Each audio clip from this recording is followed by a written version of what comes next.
Hello everyone, welcome to our new blog. তো পেখম সোনা, আমি আর ঠাম্মি আর দাদান আমরা চারজনে এখন যাব নিমন্ত্রণ খেতে। আজকে আছে কালী পুজোর নিমন্ত্রণ। তো এখন আমরা চারজন যাব, আর ওর পাপা যাবে না, কারণ ওর পাপার শরীরটা একটু খারাপ, মানে জ্বর জ্বর এসছে, ওই জন্য বললো ও যাবে না। আমরা চারজনই যাবো, আর আমাদের বাড়ি থেকে কিন্তু বেশি দূরে না, একটুখানি। আর আজকে দেখো পেখম সোনা নীল পরি সেজেছে। আমি এই দেখো ম্যাচিং তোমার সঙ্গে আমার সঙ্গে ম্যাচিং। ইয়ারব্যান্ডটা তো পরিয়েছি, বাট এখন খুলে নিয়ে যাব, যেহেতু বাইরের থেকে মানে ঠান্ডা, তো ওই জন্য টুপি পরিয়ে নিয়ে যাব। তারপরে যদি পরে গরম লাগে তখন ইয়ারব্যান্ডটা আবার পরিয়ে নেবো, বলো মা? হ্যাঁ চলো এখন আমরা চলে যাবো। টাটা দিয়ে দাও। টাটা।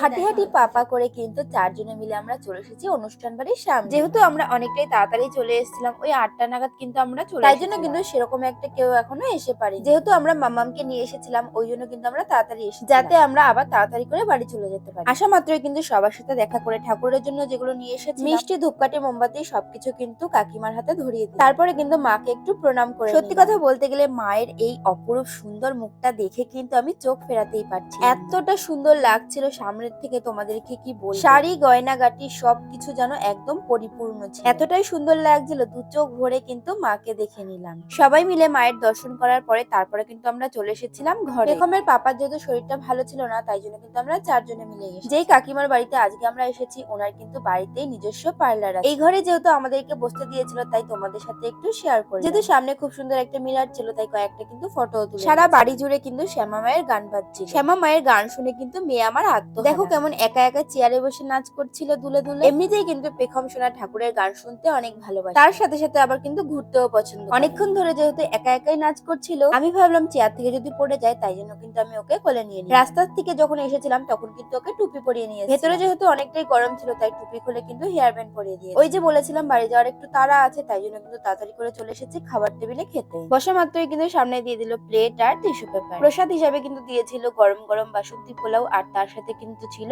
কাশ্মীরি আলু। পোলাও দিয়ে আলুর দম দিয়ে খেতে খেতে কিন্তু তারপরে চলে আসলো কিন্তু চাটনি, আর সবার লাস্টে দিয়েছিল নলেন গুড়ের রসগোল্লা, আর তার সাথে কিন্তু ছিল পায়েস। যেহেতু মাম্মামকে নিয়ে আমরা সবাই মিলে একসাথে খেতে বসতে পারবো, তাই জন্য কিন্তু মা আর আমি দুজনে আগে বসেছিলাম, আর বাবা কিন্তু বসবে। আমরা খেতে বসেছিলাম, তার মধ্যে কিন্তু দাদান পেখম সোনাকে আমাদের কাছে নিয়ে এসে খাওয়া দাওয়া কমপ্লিট করে পেখম সোনাকে নিয়ে আমরা তিনজনে মিলে এখন এখানে একটু বসে। পেখমের দাদানকে বললাম যে তুমি কি এবার খেয়ে আসো। আমাদের খাওয়া দাওয়া কমপ্লিট, এখন আমরা বাড়ির দিকে যাচ্ছি। আর পেখম সোনা জানো তো একটা কাণ্ড করেছে, এই দেখো মাথার এই যে টুপিটার যে ফুলটা ছিঁড়ে ফেলেছে।